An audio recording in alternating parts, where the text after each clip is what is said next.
41% BC రిజర్వేషన్లతోనే MPTC ZPTC ఎన్నికలు నిర్వహించాలి. MP are Kishnaiah గారు. ఇక్కడ పక్కన జాజిల సీనే ఉంటానే లేడా?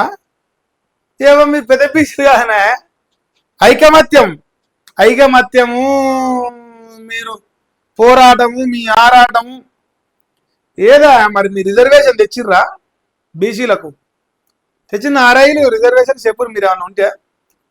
ఏషాలు వేసిర్రు, యూట్యూబ్లలో వీడియోలు వచ్చినాయి, సోషల్ మీడియా ట్రెండ్ అయ్యారు, 4 రోజులు ఫేమస్ అయ్యారు, అడ్డం పన్నారు. ఇక మేము కూడా బతికే ఉన్నారు నాయన అని ఓ వార్త వేసారు అంతే. ఓ అబ్బా సర్పంచ్ వీకింది, ఇంక అలా ఒడిచేది ఏమి లేదుగా, అయిపోయా కొత్త సర్పంచులు వచ్చే ఎలా వీకలేక మళ్ళీ ఎంపీటీసీ జడ్పీసీ అంటారు. మళ్ళీ అది అయిపోయినాక అడగటం ఉద్యోగాలు అంటారు. వాళ్ళకి ఏం పని మరి? రోజు ఇంత మేత కావాలి సంఘాలకు, పీకేది ఏమి లేదు, మొత్తుకునేదే. ఆంబోతులు మొత్తుకుంటే తెచ్చేపు మొత్తుకోవాలి, వదిలేయాలి. ఇక అదే అలా కథ. ఎంపీటీసీ జెడ్పీసీ ఎన్నికలు 42% బీసీ రిజర్వేషన్లతో నిర్వహించాలని తెలంగాణ బీసీ జాగ్ చైర్మన్ రాజ్యసభ సభ్యుడు ఆర్ కృష్ణయ్య రాష్ట్ర ప్రభుత్వాన్ని సూచించారు. లేని పక్షంలో బీసీల ఆగ్రహానికి గురికాక తప్పదని హెచ్చరించారు. పంచాయతీ ఎన్నికల్లో 42% రిజర్వేషన్లు కల్పిస్తామని హామీ ఇచ్చి మోసం చేశారని మండిపడ్డారు. ఇవాళ హైదరాబాద్ బషీర్బాగ్ ప్రెస్ లో ఆయన మీడియాతో మాట్లాడుతూ ఎంపీటీసీ జెడ్పీటీసీ ఎన్నికలు పార్టీ పరంగా జరుగుతాయని, చట్టబద్ధంగా బీసీలకు రిజర్వేషన్ 42%కి పెంచిన తర్వాతనే ఎన్నికలు వెళ్లాలని డిమాండ్ చేశారు.